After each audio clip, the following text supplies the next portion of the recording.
골로새서 두 번째 시간을 같이 나눠보려고 합니다. 지난번에는 약간 객관적인 내용들을 나누었습니다. 그래서 중요한 인물, 지명 이렇게 이야기를 했었는데 기억나시나요?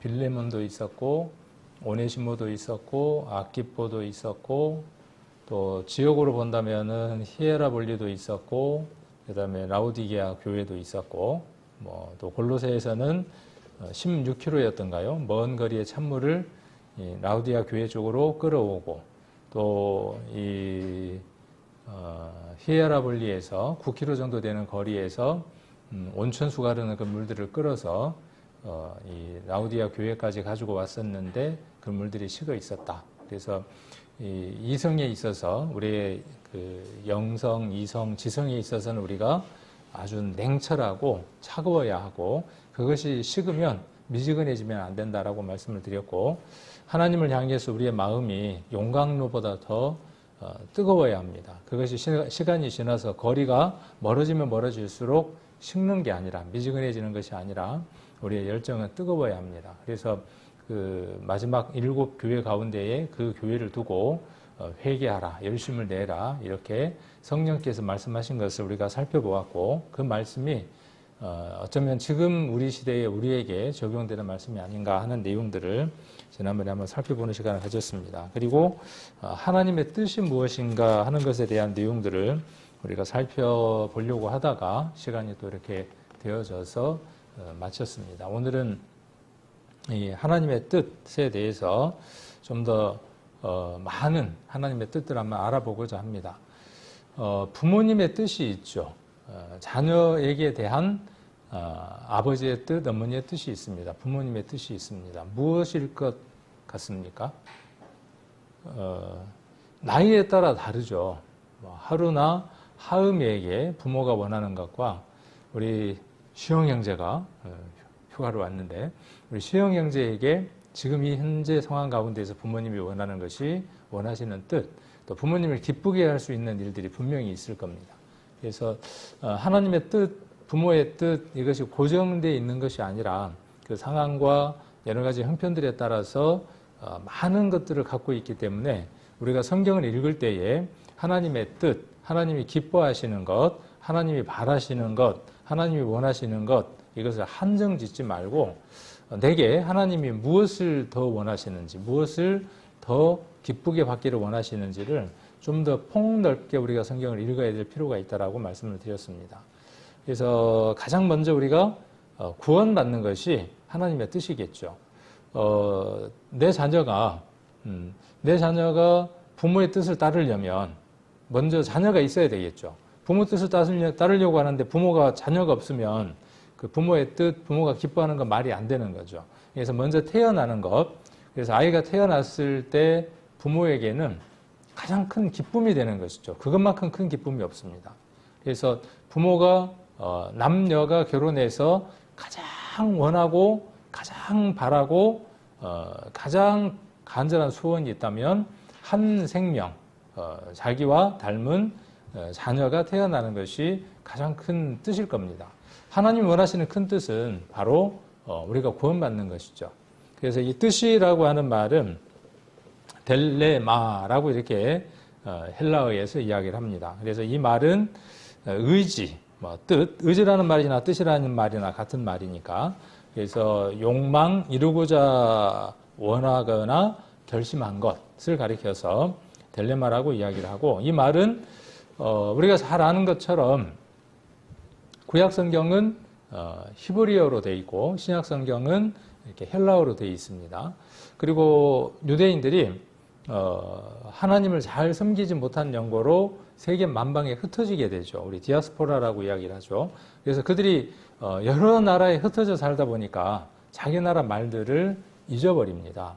그래서 예수님 오시기 전 그때 그 지경에서도 그들이 그들의 언어를 잘 말하지 못하고 그 당시는 헬라 문화권, 그러니까 그리스의 문화권 가운데 있었기 때문에 그들이 다른 나라에 각각 있었고 헬라권에 이렇게 익숙했고 그래서 그들에게 볼 수 있는 성경이 필요했고 그렇게 해서 번역된 성경이 우리가 잘 아는 것처럼 70인역이라고 하는 성경이 있습니다.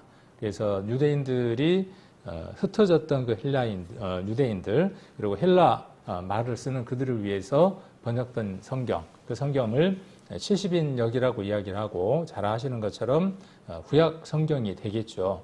그러니까 예수님은 아마 그 성경을 읽으셨을 것이다. 우리가 이렇게 한번 합리적으로 생각을 해볼 수 있을 것입니다. 그래서 그 히브리어를 헬라말로 이렇게 바꾼 것이죠. 그래서 지금 이 델레마라고 하는 이 말은 히브리어 하페츠라는 말과 라촌이라고 하는 그 말들을 헬라말로 번역할 때 썼던 말이 델레마라고 하는 단어를 썼습니다. 그래서 즐거워하다, 기뻐하다 이런 뜻입니다. 그래서 이 하나님의 뜻이라는 말은 지난번 제가 수요일날 계속 강조를 했잖아요. 뜻이라고 하는 그 우리말의 의미에 갇혀 있다 보면 하나님이 정말 무엇을 원하는지 우리가 잘 알지 못하게 됩니다. 그래서 하나님의 뜻이라고 이렇게 검색을 하는 것보다는 하나님이 기뻐하시는 것, 하나님이 바라시는 것, 하나님이 원하시는 것. 어디에 근거해서 이 말씀을 드린 거냐 하면 히브리에서 하페츠, 라촌 이런 말들이 즐거워하다, 기뻐하다, 기쁨, 뜻 이런 것들로 사용되었고 이것을 헬라말로 번역할 때 이렇게 델레마라고 하는 단어로 번역을 했습니다. 그래서 하나님의 기뻐하심을 나타내고 첫 번째가 뭐냐 하면 하나님의 기뻐하심, 그 다음에 하나님의 뜻, 그 다음 하나님의 뜻을 행하는 것.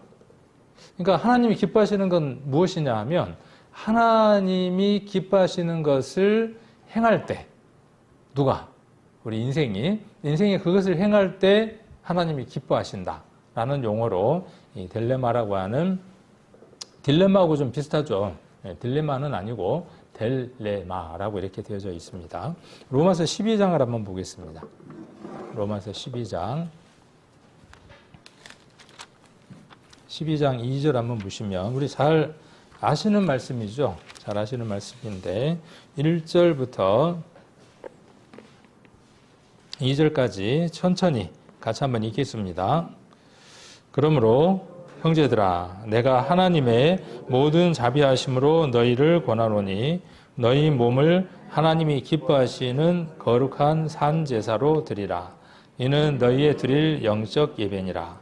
너희는 이 세대를 본받지 말고 오직 마음을 새롭게 함으로 변화를 받아 하나님의 선하시고 기뻐하시고 온전하신 뜻이 무엇인지 분별하도록 하라. 하나님이 원하시는 것은 산 제사를 드리는 것이죠. 그러면 제물은 뭐가 제물입니까? 예수님이 제물일까요? 구약시대 때에는 양이나 염소나 뭐 여러 가지 것들이 제물이었죠. 예수님이 오셔서 예수님 자신이 제물이 되어 주셨습니다. 이제 이 말씀 속에서 무엇을 말하느냐 하면 여러분 각인이 제물이 되는 겁니다. 내가 제물입니다. 그리고 이 제물로 하나님 앞에 무엇을 드리느냐 하면 제사를 드리는 겁니다. 그러니까 제물은 구약에서의 제물은 예수 그리스도는 흠이 없었던 것처럼 구약의 제물도 흠이 없었던 것처럼 성도도 흠이 없어야 하죠. 오늘 이 본문에 나와 있는 1절과 2절에 나와 있는 본문 속에 이런 용어들이 다 집약적으로 들어 있습니다. 그래서 우리가 어떻게 살아야 하고 우리가 어떤 사람인가에 대한 내용들이 이 내용들을 보면 잘 이해할 수 있습니다. 그래서 여기 하나님이 기뻐하시는 뜻, 그렇죠? 여기 2절에 한번 보시면 하나님의 선하시고 기뻐하시고 온전하신 뜻, 이것이 무엇입니까? 우리가 어떻게 살아갈 때 우리 자신이 제물이 되어지고 그 제물이 하나님 앞에 흠없는 것으로 드려지는 삶들을 살아가는 것. 그래서 이런 부분들을 우리가 좀 더 관심을 가지고 성경을 읽어야 하고 우리 삶을 그렇게 드려지도록 살아가는 것이 여기 오늘 1절 후반절에 나와 있는 영적 예배입니다. 이것도 예배이죠. 여러분들이 이곳에 나오는 이 예배 중요합니까? 중요하지 않습니까? 이 예배가 아주 중요합니다. 왜? 이 예배가 그 영적 예배를 좀 더 풍성하고 좀 더 확실하고 좀 더 은혜롭게 누릴 수 있도록 해주는 교육의 장이기 때문에 그렇습니다. 많은 것들을 우리가 얻을 수 있는 시간이기 때문에 그렇습니다. 지난번에 히브리서 10장 또 데살로니가 2장 이야기하면서 우리가 보이는 교회와 보이지 않는 교회가 있었다고 말씀을 드렸죠. 그러니까 영적 예배는 보이지 않는 교회인 거죠. 에클레시아 속에서 이루어지는 것이고 에피슈나고기라고 하는 것 속에서 이루어지는 것은 이 보여지는 예배. 그러니까 이 보여지는 예배도 보여지지 않는 예배만큼 경건하고 엄숙하고 영광스러운 모습으로 하나님께 예배를 드려야 하는 것입니다. 또 히브리서 13장을 한번 보겠습니다. 히브리서 13장 16절.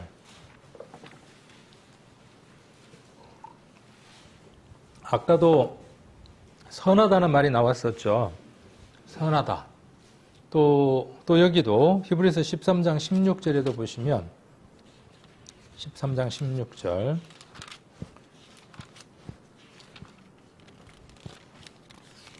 같이 한번 13장 16절 같이 한번 읽겠습니다. 오직 선을 행함과 서로 나눠주기를 잊지 말라. 이 같은 제사는 하나님이 기뻐하시느니라. 이것이 하나님이 원하시는 뜻이에요. 이것이 하나님이 기뻐하시는 거예요. 그런데 여기 보니까 선을 행함. 선을 행함을 두 글자로 한번 바꿔보세요. 선을 행함을 두 글자로 바꾸면 선을 행함을 바꾸면 선행. 어디에서 한번 들은 것 같아요? 안 들은 것 같아요? 지난번에 히브리서 10장 24절 25절에서 배웠죠? 사랑과 선행을 어떻게 하라고 이야기했습니까? 격려하고 돌아보고 그렇게 하라고 되어 있었죠.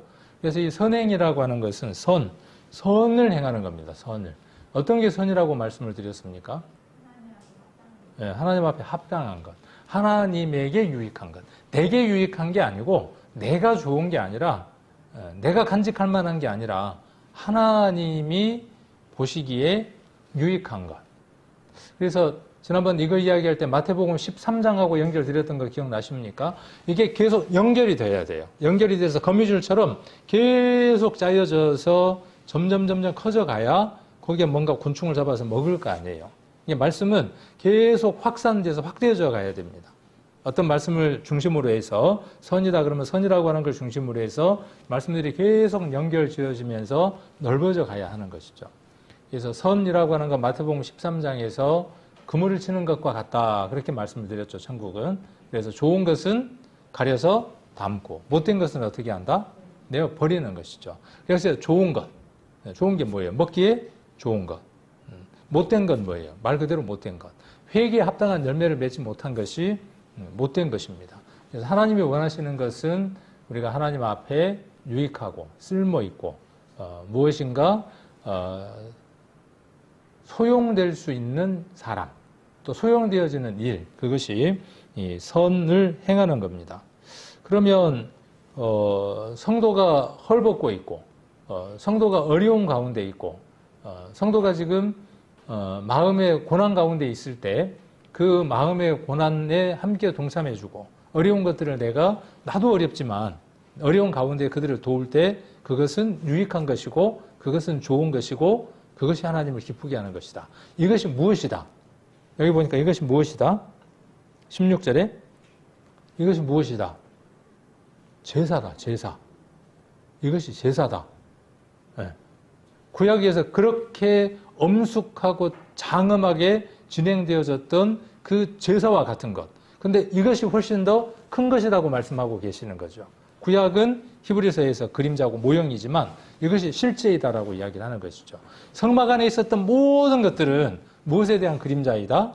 우리가 성도를 돌보고 우리 안에서 그렇게 좋은 것들, 이런 것들을 채워나가는 그 삶들이 하나님이 기쁘게 보시는 제사이다, 예배이다. 이렇게 말하고 있습니다. 또 요한복음 1장을 한번 보겠습니다. 요한복음 1장. 그 단어가 여기 하나님의 뜻이라고 하는 델레마토스라고 하는 이 단어, 같은 단어들을 사용하고 있는 성경들을 지금 찾아보고 있습니다. 1장 12절 한번 보시면 이 말씀도 잘 하시는 말씀이죠. 12절.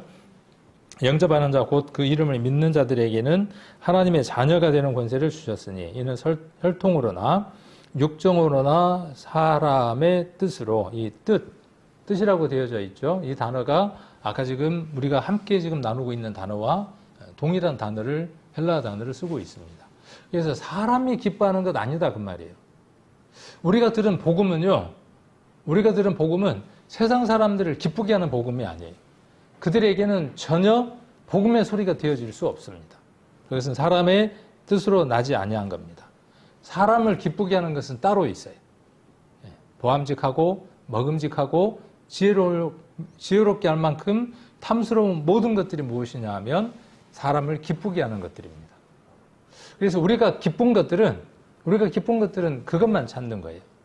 오늘날 많은 교회가 어떤 교회로 전락해버렸냐 하면 보암직하고 먹음직하고 지혜롭게 할 만큼 탐스러운 것만 말하는, 그래서 그 사람들의 가려운 귀를 긁어주는 메시지를 전하는 그러한 장소로 전락하고 있기도 합니다.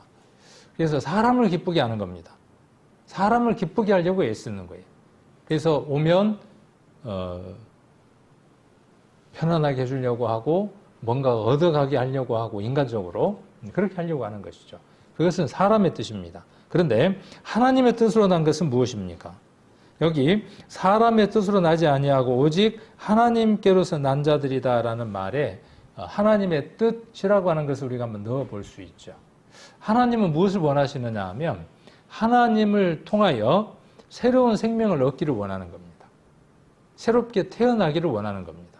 이전의 생명이 아닌 유한하고 고통받을 수밖에 없는 그 생명에서 영원하고 고통도 없고 슬픔도 없는 그 영원한 생명, 하나님이 가지고 계시는 그 생명으로 새롭게 태어나기 원하시는 거죠.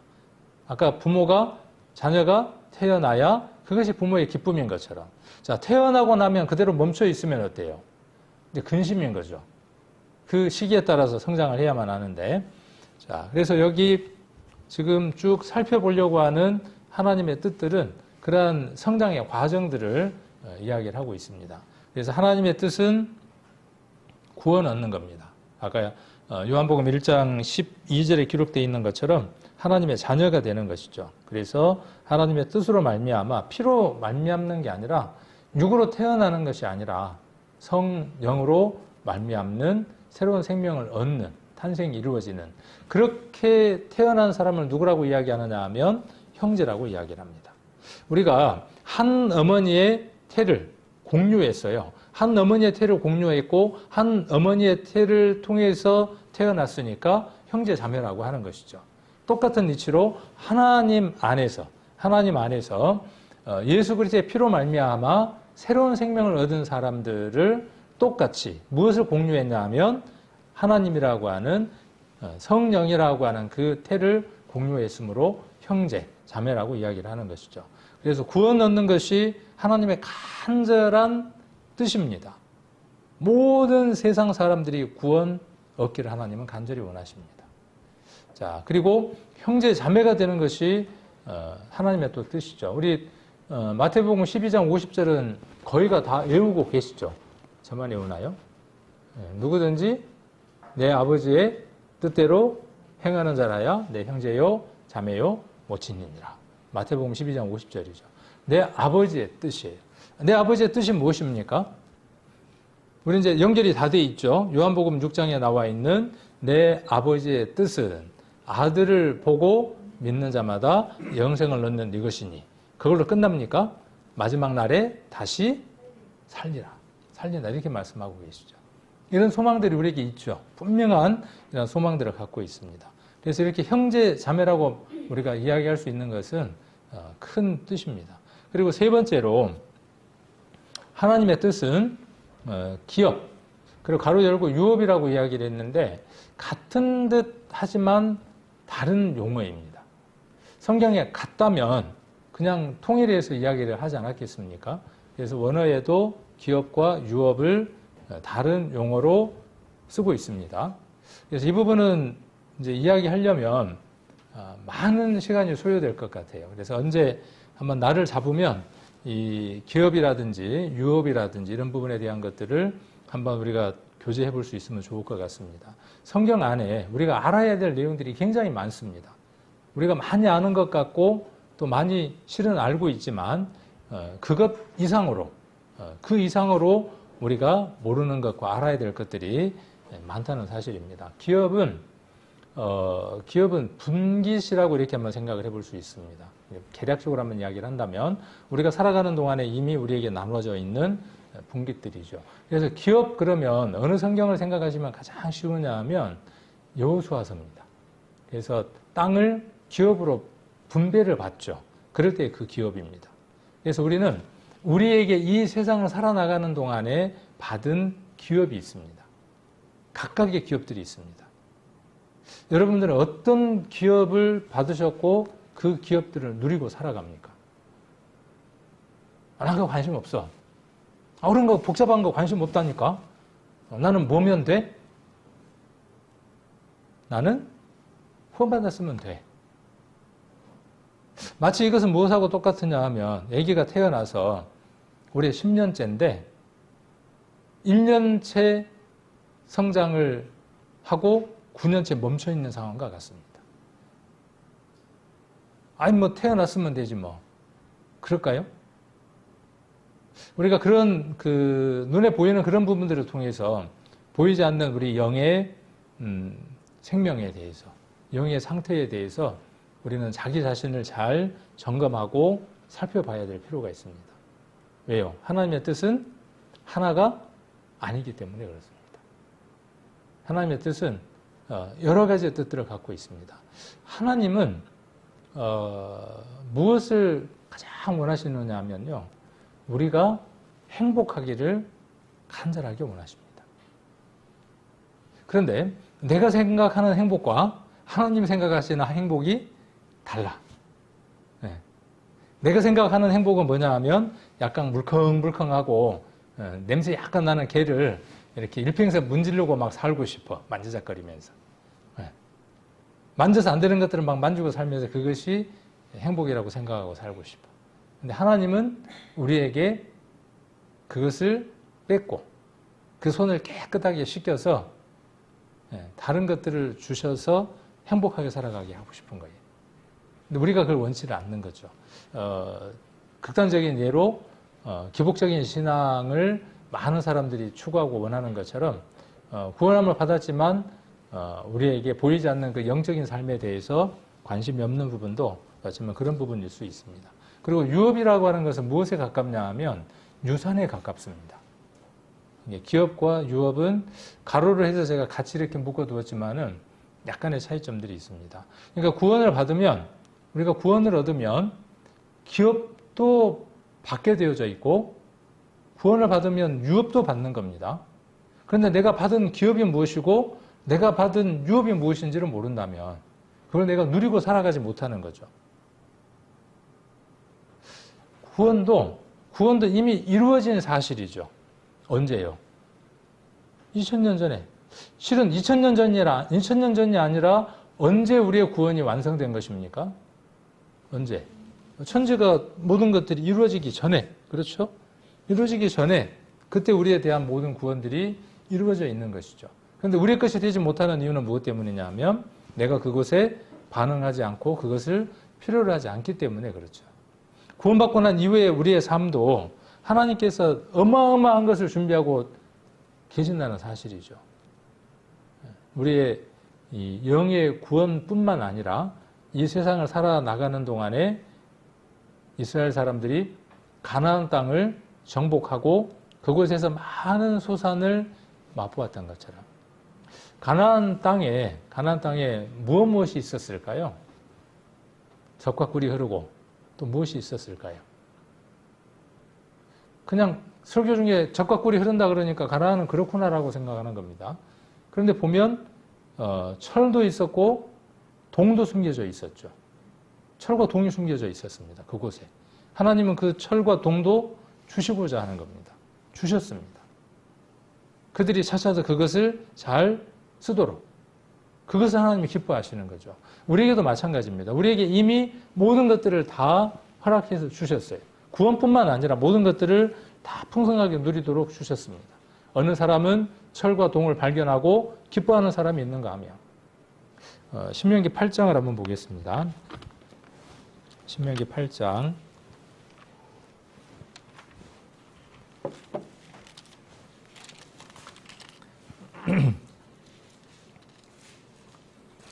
자, 8장 1절에 보시면 내가 오늘날 명하는 모든 명령을 너희는 지켜 행하라. 그리하면 너희가 살고 번성하고 여호와께서 너희의 열주에게 맹세하신 땅에 들어가서 그것을 얻으리라.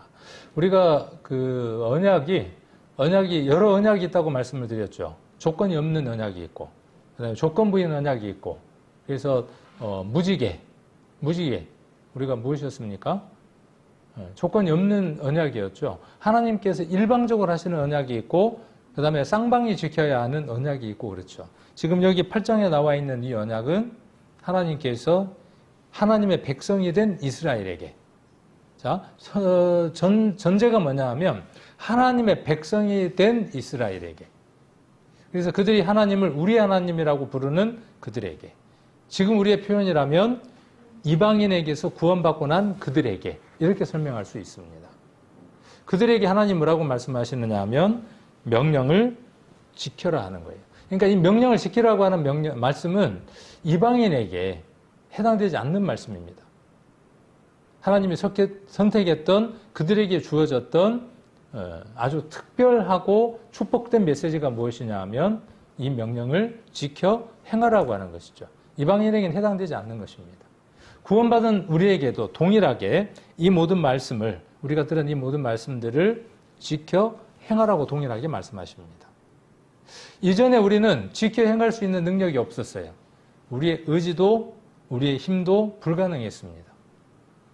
지난번 파라칼레오 기억나시나요? 파라클레시스, 파라클레오 기억나시죠? 파라클레토스 그 보혜사 성령께서 저와 여러분 곁에서 이제 두 번 다시 떠나지 않는 분으로 함께 계십니다. 그분은 누구냐 하면 하나님입니다. 그분은 누구냐 하면 모든 것들을 다 창조하신 분입니다. 그분은 누구냐 하면 모든 것들을 지배하실 수 있는 특별한 힘을 갖고 계신 능력자입니다. 누가요? 여러분 곁에 계시는 그분이. 자, 그분이 여러분과 함께 무엇을 하시느냐 하면 하나님이 주신 그 명령을 행할 수 있도록 돕는다고요. 자, 이 모든 말씀을 지킬 수 없어. 어떻게 지킨다냐? 그렇게 말하는 것은 불신입니다. 구원받은 사람이 어떻게 그렇게 철저하게 다 명령을 지키고 살아? 자, 아까 제가 말씀드린 그 말씀에서 성령을 믿는 언어입니까? 성령을 불신하는 언어입니까? 내 자신을 신뢰하고 내 자신을 믿는 언어입니까? 나는 안 된다는 거죠. 왜? 내가 열심히 살아보려고 하고 죄 안 지으려고 해보지만 여전히 죄를 짓는 내 모습을 발견하거든요. 그러니까 뭐라고 이야기를 해요? 나는 안 된다고 이야기를 하는 거죠. 믿음은 무엇입니까? 믿음은 나는 안 되지만 그분은 하신다죠. 그래서 우리가 성경을 보면서 모든 것들이 바뀌어져야 합니다. 그리스도인들은 모든 게 바뀌어져야 됩니다. 내 언어, 내 행동, 내 모든 삶이 바뀐다로 바뀌어야 돼요. 습관도 바뀐다로 바뀌어야 돼요. 그런데 거기 누가 계시기 때문에 가능하다고요? 파라클레토스, 보혜사, 성령께서 우리와 함께 계시기 때문에 가능하다입니다. 여기 명령을 지켜 행하는 것은 그분이 앞서서 행하기 때문에 우리가 가능한 겁니다. 내가 지킬 수 있어서 그게 가능한 게 아니라 그분이 먼저 앞서서 행하심으로 나는 그 걸음을 따라감으로 그 명령이 이루어지는 것입니다. 그것이 율법과 복음의 차이입니다. 자, 그래서 쭉 말씀이 나오고, 자, 6절 한번 봅니다. 내 하나님 여호와의 명령을 지켜 그들을 행하며 그를 경외할지라. 아까 1절에서는 살고 번성한다 그랬죠. 자, 7절 내 하나님 여호와께서 너로 아름다운 땅에 이르게 하시나니 그것은 골짜기에든지 산지에든지 시내와 분천과 샘이 흐르고 밀과 보리의 소산지요 포도와 무화과와 석류와 감람들의 나무와 꿀의 솟아난지라. 자, 이런 곳에 살면 부족한 게 없을 거 아닙니까? 누구에게 허락하셨다고요? 하나님의 백성에게 허락하셨다고. 저와 여러분에게 허락하신 겁니다. 이것이. 무엇 속에서? 우리가 말씀을 읽고 그분과 함께하는 그 삶들을 살아갈 때, 모세와 함께 있을 때 이스라엘 민족에게 그것이 이루어졌고, 여호수아와 함께할 때 그것이 이루어졌죠. 동일한 이치로 모세와 여호수아는 잠깐이었지만 이제 성령께서 우리와 함께 계심으로 우리가 어떠한 삶을 살게 된다고요. 모세와 여호수아에게 잠깐 동안 이루어졌던 그 일들이 우리 안에 지속적으로 반복적으로 이루어질 것이라고 말하고 있죠. 자, 그리고 9절에 보시면 너의 먹는 식물에 결핍함이 없고 내게 아무 부족함이 없는 땅이며 그 땅의 돌은 철이요 산에는 동을 갤 것이라. 내가 먹어서 배불리고 내 하나님 여호와께서 옥토로 내게 주셨음을 인하여 그를 찬송하리라. 우리의 신앙생활도 그렇습니다. 여러분들이 산처럼 느껴집니까? 여기 나와 있는 것처럼 산처럼 느껴지고 돌처럼 느껴지는 우리의 인생의 삶의 거친 것들이 있습니까? 산처럼 정말 넘기 어려울 것 같아. 돌처럼 깨부시기 어려울 것 같아. 여러분 삶 안에 그런 것들이 지금 있죠. 없는 사람이 없습니다. 근데 그것도 누가 허락하신 거다고요. 그 안에 무엇이 있다고요? 동도 있고 철도 있고 이미 주어 주신 거예요. 그것이 깨어지는 날, 더 큰 뜨인 돌이 와서 그것을 박살내면 그곳에서 무엇이 나오고요? 철이 나오고 그 산을 부서뜨리면 그곳에서 동을 캘 수 있고.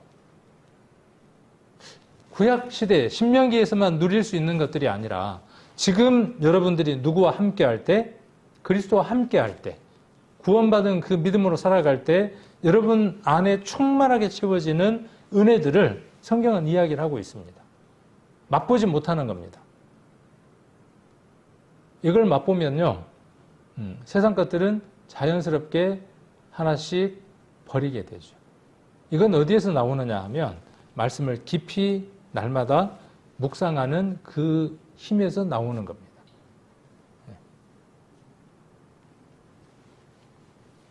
자, 그래서 우리가 이런 부분들을 좀 더 깊이 볼 수 있으면 좋겠습니다. 자, 그리고 하나님의 뜻은 하나님의 뜻을 행하는 겁니다. 하나님의 뜻을 행하는 것. 이 하나님의 뜻이라는 말은 여러 번 반복되고 있죠. 그래서 여러 번 반복되는 것들도 한번 여러 번 반복되는데 아까 이야기를 하고 넘어갔어야 되는데 고린도전서 1장 1절, 고린도후서 1장 1절, 에베소서 1장 1절, 디모데후서 1장 1절에 보면 하나님의 뜻으로 하는 말이 반복해서 나오고 있는 것도 볼 수 있습니다. 아까 빼고 넘어가서 생각이 나서 말씀을 드렸고요. 자, 그래서 하나님의 뜻은 모든 사람이 구원을 얻는 것이고 하나님의 뜻은 기업을 얻고 유업을 얻는 것이죠. 이스라엘이 그랬던 것처럼 에베소서 1장을 한번 보겠습니다. 에베소서 1장 1절입니다. 1장 11절 모든 일을 그의 마음의 원대로 역사하시는 자의 뜻을 따라 우리가 예정을 입어 그 안에서 기업이 되었으니 기업, 분깃이 됐다는 뜻입니다. 분깃, 기업이 되어졌습니다. 자, 그리고 골로새서 3장을 한번 보겠습니다.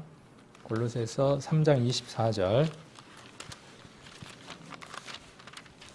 3장 24절을 보시면 여기는 같이 한번 읽겠습니다. 이는 유업의 상을 주께 받을 줄 아미니 너희는 주 그리스도를 섬기느니라. 자, 여기 또 받는 게 또 있죠. 구원만 받고 의롭다함 받고 중생 받고 거듭나고 뭐 죄사함 얻고 구속받고 어마어마하게 많은 것들을 우리가 받죠. 구원함을 받을 때 예수 그리스도를 만났을 때. 근데 이런 부분도 우리가 받는 것들이라는 거예요. 기업도 받는 것이고 또 무엇도 받는 것이라고요? 유업도 받는 것이라고요. 유업.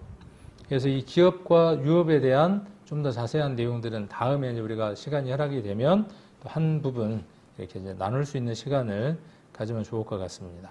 자, 하나님의 뜻을 행하는 게 이제 그다음 중요한 것이죠. 마태복음 7장에 나와 있는 내 아버지의 뜻대로 행하는 자라야 들어가리라 할 때 그 내 아버지의 뜻은 무엇일까요? 자, 마태복음 12장 50절에서 내 아버지의 뜻대로 행하는 자가 내 형제와 자매여 모친이다 할 때 그 내 아버지의 뜻이 아들을 보고 믿는 자마다 영생을 얻는 그것이다 라고 했다면 마태복음 7장에서 한번 찾아볼까요? 마태복음 7장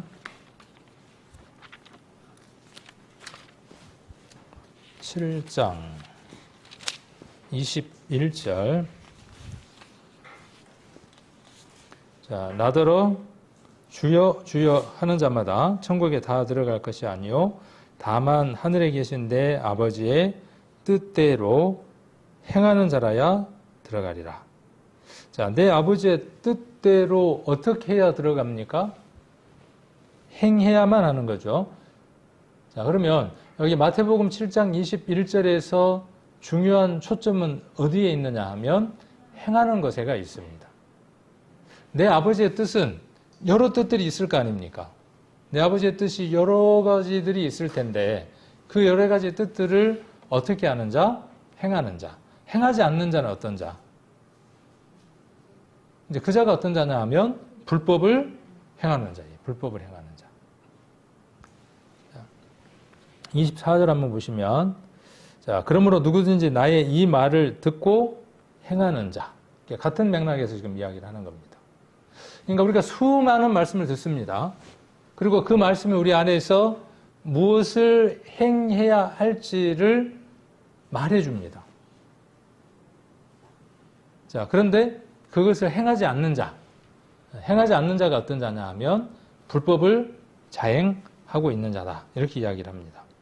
자, 그래서 내 말을 듣고 행하는 자는 그 집을 반석 위에 지은 지혜로운 사람 같으니 25절 비가 내리고 창수가 나고 바람이 불어 그 집에 부딪히되 무너지지 아니하나니 이는 주초를 반석 위에 놓은 연고요.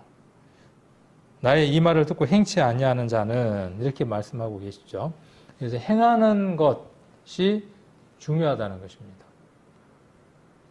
그 행할 수 있는 힘이 우리에게 있다고 성경은 말하고 있는 것이죠. 그 가인과 아벨 사건 때 하나님은 가인에게 뭐라고 말씀하셨습니까?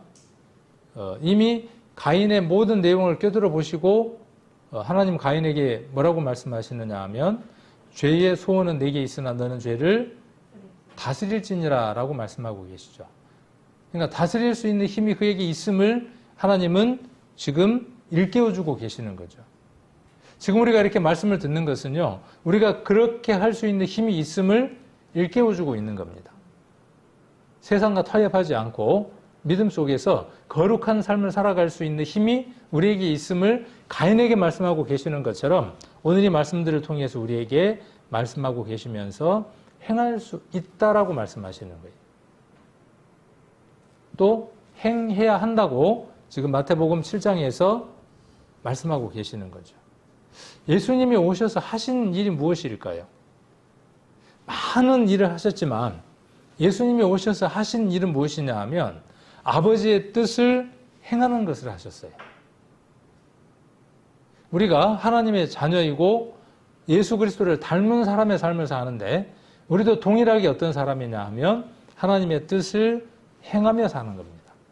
시편 40편 한번 보겠습니다.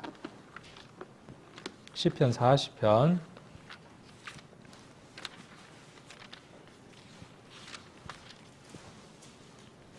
7절 8절 같이 한번 읽겠습니다. 그때에 내가 말하기를 내가 왔나이다. 나를 가리켜 기록한 것이 두루마리 책에 있나이다.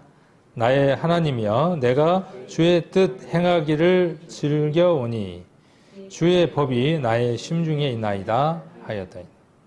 자, 이것은 다윗의 입을 빌어서 후에 그리스도께서 오셨을 때 그의 입을 통해서 이루실 것을 미리 말씀해 놓으신 것이죠.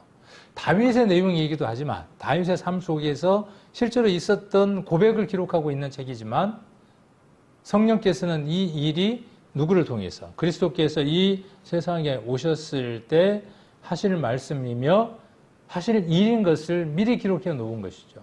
이 말씀이 어디에 인용됐습니까? 지금 시편 40편 7절로 8절 말씀이 신약 어디 성경에 인용을 했습니까? 우리 전도집회 때 많이 들었는데, 전도집회 때 많이 들었잖아요. 어디에 인용을 했습니까? 그래서 우리가 짝을 지어놔야 돼요. 다 이렇게 잘 묶어줘야 돼요. 묶어놔야 돼요. 네. 히브리서 어디? 히브리서에 기록되어 있죠. 자, 여기 잡으시고 히브리서를 한번 봅시다. 히브리서 어디에 있는가? 그래서 하나씩 이렇게 묶어놓고 그것이 흩어지지 않도록 잘 묶어둬야 됩니다.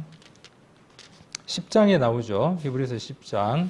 지난번에도 말씀드렸지만 우리가 보는 성경에서 들여쓰기가 되어져 있는 것은 성경을 인용한 것이다. 이렇게 말씀을 드렸습니다. 5절에 그러므로 세상에 임하실 때 가라사대 하나님이 제사와 예물을 원치 아니하시고 오직 나를 위하여 한 몸을 예비하셨도다. 전체로 번제함과 속죄제는 기뻐하지 아니하시나니 7절 이에 내가 말하기를 하나님이여 보시옵소서 두루마리 책에 나를 가리켜 기록한 것 같이 하나님의 뜻을 행하러 왔나이다.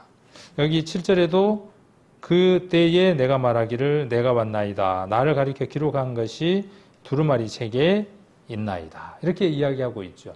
그래서 내용들을 우리가 인용하고 있는 것을 볼 수 있습니다. 제가 보는 히브리서 10장 7절에는 적어놨어요.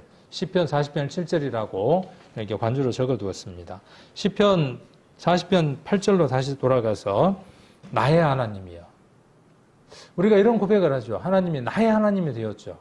나의 하나님이여 내가 주의 뜻 행하기를 즐기오니. 이게 정상적인 그리스도인이에요.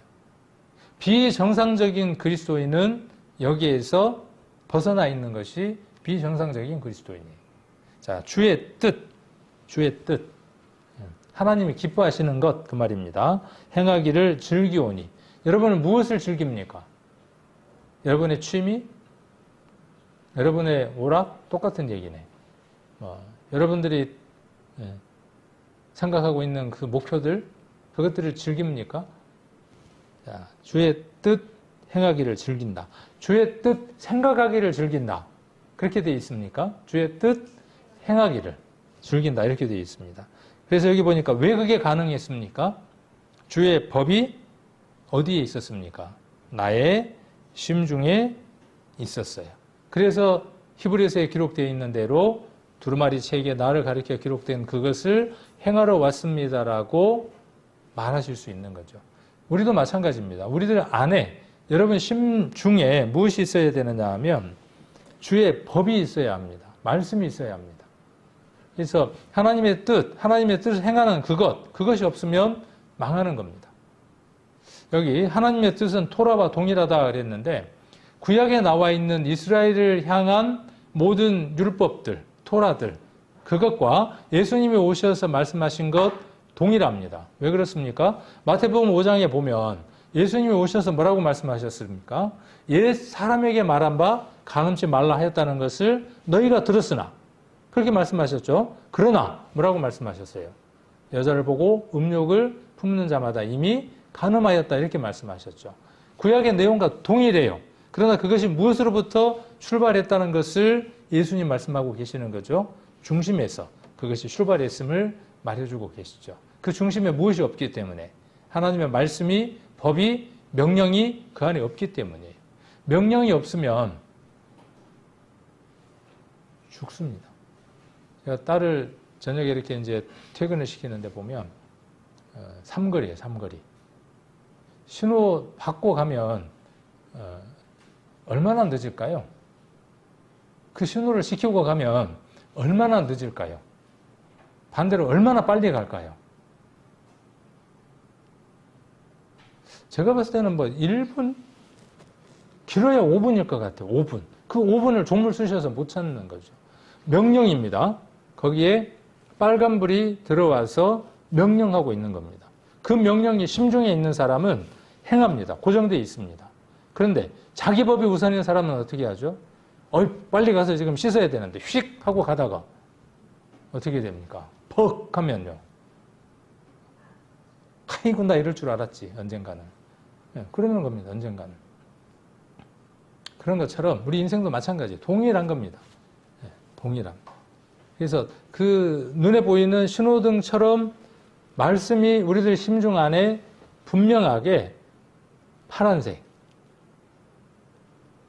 빨간색, 서야 할 곳에 서야 하고 가야 할 곳에 가야 하는 명령은 빨간색, 파란색 두 가지입니다. 하라와 하지 마라입니다. 그것이 누가 기뻐하시는 거예요? 하나님이 기쁘시게 여기는 일들이에요. 그것이 우리 삶에 있어서 영적 예배이고 제사이고 하나님이 기쁘시게 받으시는 일들입니다. 자, 그리고 하나님의 뜻은 성도의 성화입니다. 성화라는 말이 성경에 있나요? 성화라는 말은 성경에 없습니다. 휴거라는 말 성경에 있습니까? 휴거라는 말 성경에 없습니다. 그러나 그 휴거라고 하는 그 동일한 사건이 기록되어 있습니다. 랩처라고 하는 말을, 영어의 랩처라고 하는 말을 우리말로 번역하니까 휴거라고 됐습니다. 갑자기 누구도 모르게 납치돼 가는 거예요. 그 성경에 있는 어떤 사건을 함축해서 잘 표현할 수 있는 단어를 쓴 거죠. 성화라고 하는 말도 마찬가지입니다. 우리 성화라는 말은 그래도 조금 우리가 좀 익숙해요. 그런데 영화라는 말은 들어보셨나요? 영화관에서 보는 영화? 그 영화 말고 성화보다 더 위에 영화라고 하는 게 있습니다. 영화를 목표로 살아가는 사람과 성화를 목표로 살아가는 사람은 분명히 목적지가 다릅니다. 성화, 뭐 영화면 뭐하고 뭐 회화면 뭐해 뭐 이대로 살다가 가게 내비두지 뭐. 그럼 그대로 사는 겁니다. 그대로. 다음에 이제 좀 준비를 하고 있는데 그렇게 산 사람들의 삶에 관하여 반드시 심판이 있죠.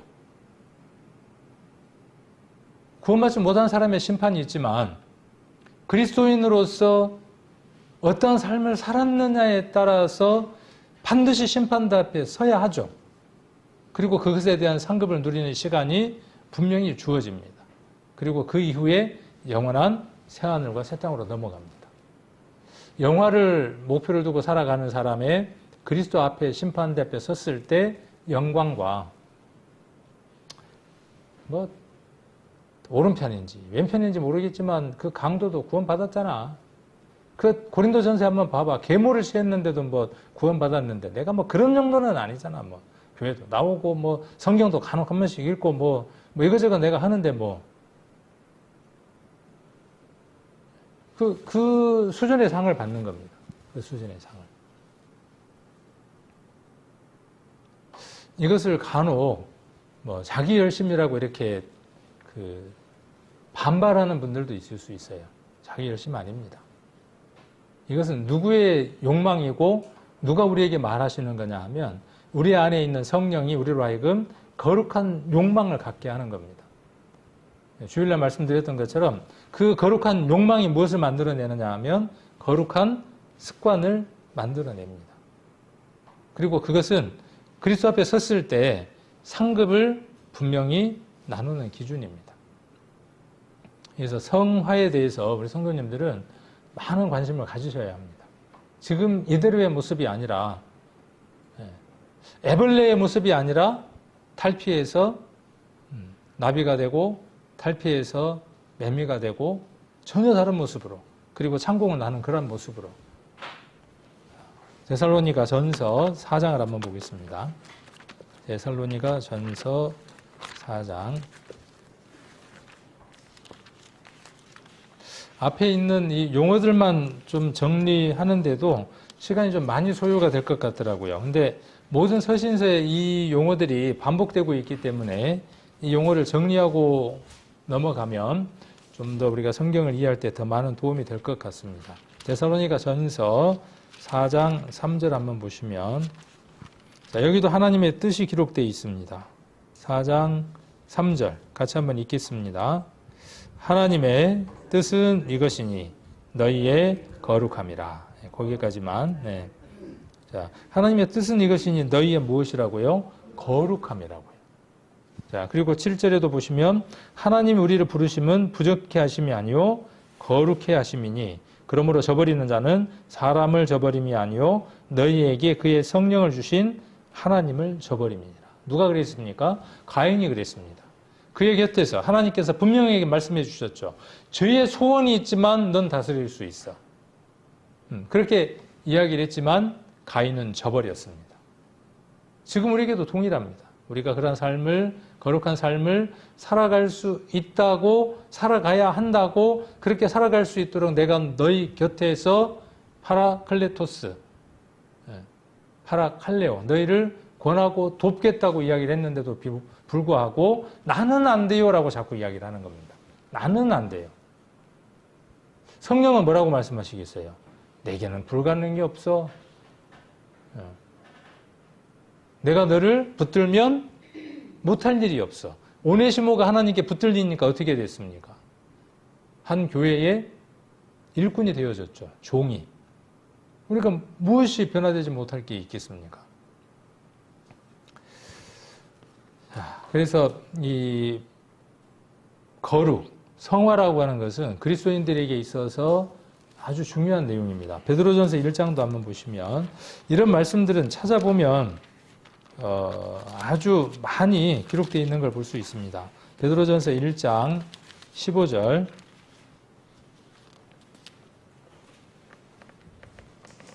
15절 같이 한번 읽겠습니다. 15절 16절 같이 한번 읽겠습니다. 오직 너희를 부르신 거룩한 자처럼 너희도 모든 행실에 거룩한 자가 되라. 기록하였으되 내가 거룩하니 너희도 거룩할지어다 하셨느니라. 구약의 총 명령의 집합체가 1장 16절입니다. 구약을 그냥 통틀어서 딱 하나로 정리하면 이스라엘 백성에게 내가 거룩하니 너희도 거룩하라입니다. 신약을 통틀어서 딱 하나로 이야기를 하면 내가 거룩하니 너희도 거룩하라입니다. 왜? 우리를 부르신 자가 거룩하기 때문입니다. 예전에 우리가 부름을 받아서 그의 심부름꾼이 돼서 부지런히 일했을 때 우리는 어떤 자였느냐 하면 더러운 자였어요. 왜? 우리를 부른 자가 거짓말쟁이고 더러운 자였기 때문에 그런 사람들은 살아갔던 것이죠. 이제 우리는 전혀 다른 사람의 부름을 받아서 새 사람이 되어졌음을 우리는 알고 있습니다. 그래서 이 성화라고 하는 이 부분 우리가 잘 생각해 봐야 됩니다. 이거 하나님의 뜻입니다. 그리고 영화가 있다고 말씀을 드렸습니다. 다음에 아까 기업, 그 다음에 유업에 대한 것도 한번 우리가 살펴보도록 하고 또 다음에 우리가 시간이 나면 무엇에 대해서 한번 살펴보려고 하느냐 하면 그러면 성화가 도대체 무엇이고 영화가 무엇인가 이미 알고 있지만은 그런 부분들을 성경을 통해서 좀 더 이렇게 자세하게 살펴볼 수 있는 시간도 한번 가져보겠습니다. 그 다음 하나님의 뜻은 범사에 감사하는 겁니다. 잘 알고 계시는 거죠. 우리 식사할 때마다 보시죠? 안 보시나요? 식사할 때마다 거기 붙었잖아요. 안 붙었나요? 늘 보는 건 안 보여, 눈에. 거기에 기록되어 있습니다. 한번 찾아볼까요? 데살로니가 전서 5장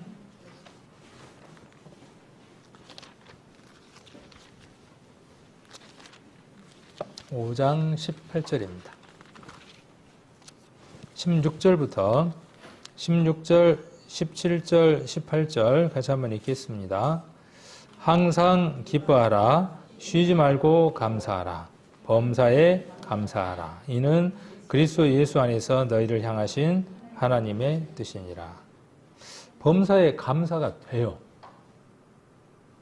안 되는 게 아니라 범사에 감사가 됩니다. 내 기준, 내 생각, 내 형편에서의 생각과 기준이 아니라 하나님이 이 일을 왜 주셨는가를 생각하면 어떤 것도 버릴 게 없습니다. 어떤 것도. 그래서 항상 감사하는 것, 그러니까 기뻐하고 기도하고 감사하는 것. 항상 기뻐하고 그러니까 항상 기뻐할 수 있는 거죠. 항상 기쁘니까 뭘 할 수 있는 거죠? 감사할 수 있는 거죠. 항상 기뻐할 수 있으니까 범사에 모든 일에 뭐 할 수 있는 겁니까? 감사할 수 있는 거예요. 기쁠 수 있어요. 그래서 희죽희죽 웃고 댕길 수 있어요. 약간 막 간 사람처럼 희죽희죽 웃고 다닐 수 있어요. 근데 간혹 옛날로 돌아가면 어떻게 돼요? 앵그리맨이 되죠. 간혹 옛날로 돌아가면, 간혹 돌아갑니까? 종종 돌아갑니까? 아주 많이 돌아갑니까?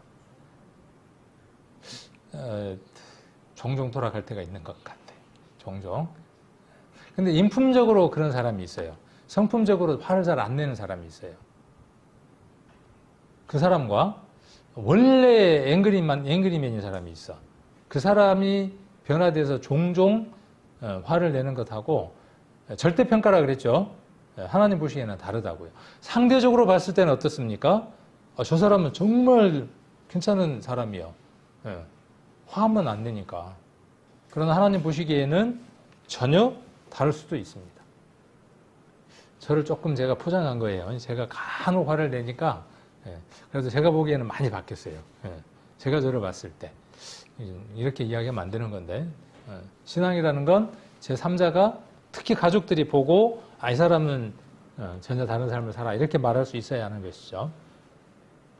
자, 그래서 성화가 우리에게 반드시 필요하고 또 기뻐하고 감사하고 기도하는 것이 우리에게 필요합니다. 그 다음 8번째로 하나님의 뜻은 생명의 형상을 만드는 겁니다. 생명에는 형상이 있습니다. 모양이 있습니다.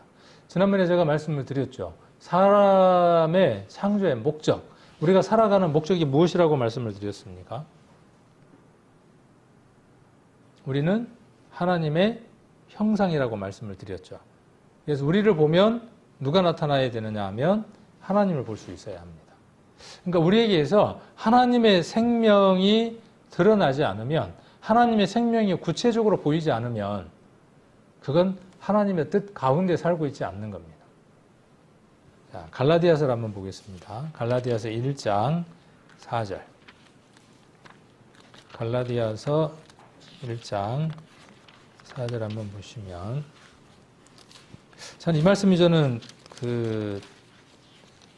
다시 한 번 더 봐지더라고요. 1장 4절 5절 같이 한번 읽겠습니다. 그리스도께서 하나님 곧 우리 아버지의 뜻을 따라 이 악한 세대에서 우리를 건지시려고 우리 죄를 위하여 자기 몸을 들이셨으니 영광이 저에게 세세토록 있을지어다. 아멘. 그렇죠. 이 영광은 세세토록 있는 겁니다. 자, 근데 뒤에서부터 한번 봅시다. 우리 죄를 위하여 자기 몸을 들이신 거예요. 그 목적은 어디에 있는 겁니까? 그거 자체가 목적입니까? 죄를 대속하기 위해서 우리 죄를 대속하기 위해서 그의 몸을 주셔서 우리를 구원받게 하는 게 최종적인 목적지냐고요. 자, 뒤에서 보면 그렇지 않습니다. 우리를 건지는 거예요. 우리를 죄에서 구원받게 하시는 것은 또 다른 목적 하나가 있는 겁니다. 어떤 목적을 갖고 있습니까? 자, 여기 보면 이 악한 세대에서 우리를 건지시려고 우리의 모든 죄 가운데에서 우리를 구원받게 하셨다, 그 말이에요. 그러니까 우리가 구원받은 것은요, 어떤 힘이 있어야 되느냐 하면 우리의 구원에는 강한 힘이 있습니다. 아주 특별한 힘이 있습니다. 어떤 힘이 있느냐 하면 악한 세대와 타협하지 않는 특징이 있습니다. 그래서 이 악한 세대에서 우리를 건지시는 겁니다.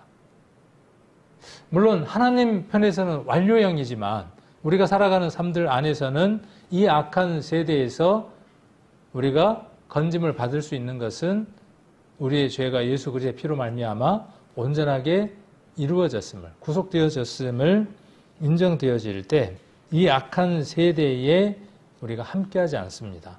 에베소서에 나와 있는 대로 공중 권세 잡은 자를 따랐던 그 이전의 삶, 그때는, 이전에는 그 삶에서 우리가 전혀 다른 삶을 살아갑니다. 이것이 건짐받은 사람의 온전한 모습입니다. 이것이 바른 온전한 삶을 살아가는 사람들의 모습입니다. 그래서 이것이 무엇이냐 하면 생명의 새로운 형상으로 살아가는 사람들의 모습이에요. 그래서 세상 사람들이 보았을 때 이들을 어떻게 보느냐 하면 새 생명 가운데 살아가는 사람인 겁니다. 이 악한 세대에 속한 것이 아니라 거기에서 건져진 모습으로 살아가는 겁니다. 구별된 모습으로 살아가는 겁니다. 건졌다 그러니까는 뭐 이렇게 갈비탕에서 갈비 건져낸 것처럼 이렇게 생각을 하시면 안 되고, 이 건져냈다는 것은 무엇이에요? 구별해낸 거예요. 구별해내. 그들과 다른 거예요. 전혀 다른 생명인 것을 구별되게 보여지는 겁니다. 이렇듯 하나님의 뜻은 많습니다. 제가 여기 몇 가지 것들만 예시를 했는데 계속 이야기할 수 있겠죠. 얼마든지 이야기할 수 있습니다. 오늘 이야기하려고 하는 것은 여기 9번째, 하나님의 뜻은 우리를 사도로 부르셨다입니다. 누구를 부르신 것처럼요? 여기 바울을 뭘로 부르신 것처럼, 사도로 부른 것처럼 저와 여러분을 사도로 부르셨다고요. 그러니까 바울만, 디모데만, 성경에 나와 있는 특별한 걸출한 그 인물만 하나님이 하나님의 일을 알리기 위해서 따로 뽑아내서 그들을 부른 것이 아니라 구원받은 모든 사람을 하나님은 이제 사도로서 보내신다는 거예요. 바울이 그 보냄을 받아서 여러 곳으로 보냄을 받고 복음을 전했던 것처럼. 그래서 하나님의 뜻은 사도로 부르심을 받아 전하는 겁니다. 그래서 사도의 뜻이 무엇인지를 한번 또 살펴보도록 하겠습니다. 자, 하나님의 뜻으로 말미암아 그리스도 예수의 사도된 바울과 형제 디모데는 그랬죠.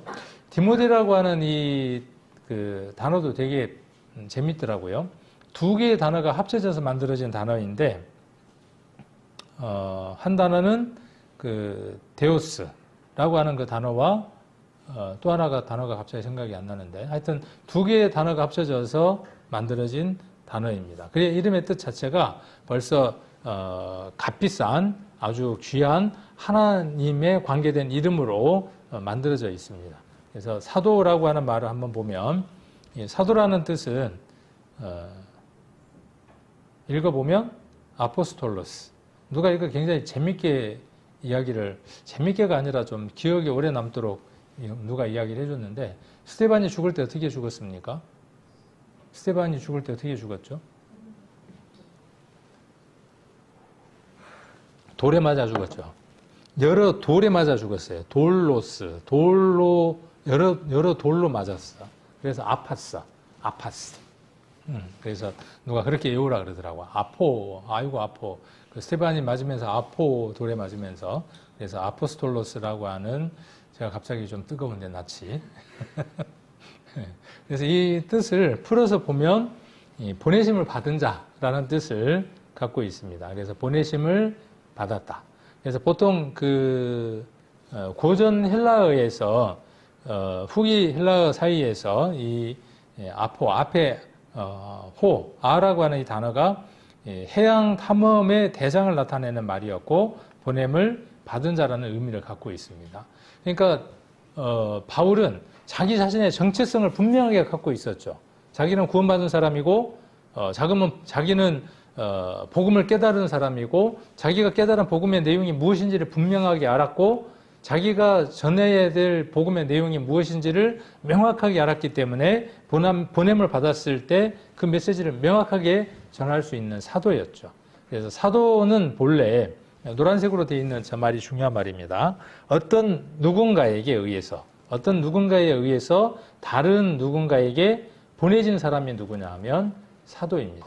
그러니까 바울은 지금 뭐라고 자기 자신을 소개하는 거죠? 나는 어떤 누군가에 의해서 다른 사람에게 보내진 사람이다. 누구겠습니까? 어떤 누군가는 누구겠습니까? 예수님이죠. 성령으로 말미암아, 하나님으로 말미암아 다른 누군가, 복음을 필요로 하는 모든 사람들에게 보내진 사람이 누구냐 하면 사도입니다. 그 결과가 무엇이었습니까? 돌에 맞아서 얼마나 아팠겠어요. 아픈 정도가 아니라 어때요? 하늘을 쳐다보고 하늘이 열린 것을 보고 저들의 죄를 저들에게 돌리지 마옵소서 하면서 숨졌던 그런 그 믿음의 우리가 선전들을 보게 되죠. 히브리서 3장을 한번 봅니다. 모든 말씀들은 결국은 다시 또 어디로 연결되어지느냐 하면 예수님에게로 연결되어지고, 또 그 예수님에게 연결되어진 그 말씀이 다시 누구에게 적용되어지느냐 하면 우리들에게 적용되어집니다. 그래서 지난번에 우리 성경을 읽을 때 삼각형이 그려진다고 말씀을 드렸죠. 본문 내용이 있고, 이제 본문 내용, 사도라는 본문 내용이 있고, 누구에게로 연결되어지고, 예수님에게로 연결되어지고, 그것이 내게로 적용되어지면 가장 바람직한 말씀의 상고라고 말씀을 드렸습니다. 히브리서 3장 1절 한번 보시면, 이 히브리서 공부할 때 이 말씀을 한번 같이 나눴습니다. 3장 1절. 그러므로 함께 하늘의 부르심을 입은 거룩한 형제들아, 우리의 믿는 도리의 사도시며 대제사장이신 예수를 깊이 생각하라. 예수님을 누구라고 지금 히브리서 기자는 말하고 있습니까? 예수님은 사도이다. 예수님은 또 누구이다? 대제사장이시다. 그런데 사도이고 대제사장인 그 예수님을 그냥 대충 생각하지 말고 어떻게 알아? 깊이 생각해 보라는 거예요. 왜 그분이 어떤 누군가로부터 우리에게로 보냄을 받았겠냐는 거예요. 그분은 왜 사도이시냐는 거예요. 그분은 왜 대제사장이시냐는 거예요. 이걸 말하고 있는 것이 히브리서의 주된 내용이죠. 그가 대제사장이 되시고 그가 자기 몸을 제물로 하나님께 드림으로 말미암아 구약에 있었던 모든 제사를 완성하시고 폐하고 이제 예수 그리스도로 말미암는 산 길, 하나님께로 갈 수 있는 그 길을 열어 놓으셨죠. 그분이 하신 일, 사도로서 하신 일이 그 일이죠. 보냄을 받았고 이제 우리를 마태복음 28장 마지막에 나와 있는 것처럼 우리를 어디로 보냅니까? 이제 세상으로 우리를 보내고 있죠. 그래서 제자를 삼으라고 이야기를 하고 있고 가르치라고 이야기를 하고 있죠. 그래서 우리는 사도입니다. 저와 여러분은 사도로서 하나님의 뜻을 수행해야 된다고 하는 이 배움을 오늘 하나를 더 배운 겁니다. 하나님 뜻 가운데 많은 뜻들이 있지만 그 가운데에 오늘 골로새서 1장 1절에 나와 있는 그리스도 예수의 사도라고 하는 이 사도라고 하는 걸 통해서 내가 어떤 사람이어야 하는가에 대한 정체성 하나를 더 오늘 발견한 겁니다. 여러분은 여러분의 직장이 여러분들이 파송된 선교지입니다. 여러분의 직장은 여러분들이 입에 풀칠을 하기 위해서 그곳에 가 있는 것이 아닙니다. 여러분들의 가정은 여러분들의 그 가정을 통해서 여러분들이 이루고자 하는 그 뜻을 이루는 장소가 아닙니다. 여러분들이 그곳에서 구원을 받으셨다면 이제 여러분들은 내 가정에 파송된 사도입니다. 여러분 직장에 파송된 선교지에 파송된 사도입니다. 그곳에서 여러분들이 분명하게 해야 할 일이 있는 것이죠. 누가 그 일을 했던 것처럼 바울이 그 일을 수행했던 것처럼. 바울이 전한 복음의 주된 내용이 무엇이었습니까? 고린도전서 15장이죠. 성경에서 제일 중요한 핵심이 무엇이냐면요. 그리스도께서 죄로 말미암아 죽으셨다. 그 죽음에 내가 하나 되어진 자다. 그리스도의 죽음이 내 죽음이고 내 죽음이 그리스도의 죽음에 함께 되어졌다. 장사된 것도 누가 장사된 것이다? 바울이 전한 복음은요. 그리스도가 장사됐다 이지만 거기에 누가 있는 겁니까? 내가 있는 겁니다. 내가 없으면 그것은 안고 없는 찐빵입니다. 그리스도께서 부활하셨을 때 그 부활에 누가 함께 했느냐 하면 저와 여러분이 그 부활에 함께 했습니다. 일으키셨다 그렇게 돼 있죠. 부활이라는 말을 또 다른 말로 일으키셨다 이렇게 되어져 있습니다. 일으키셨다. 일으키셨다라는 말은 어떤 것이냐 하면 뭔가 일을 할 수 있도록 손을 끌어서 일으켜 세운 거예요. 말 그대로.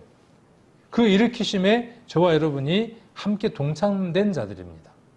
예수님이 일어나셨을 때 우리 그 패션 오브 크라이스트에 보면 예수님 마지막에 어떻게 하십니까?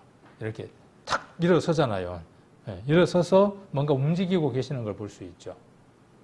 우리가 그와 함께한 자이면 앉아있는 자가 아니라 일으키심을 받은 자니까 무덤에서 나왔으니까 부활했으니까 무엇인가 일을 하는 에게이로라고 합니다. 에게이로. 헬라어에서는 에게이로 일으키심을 받았다.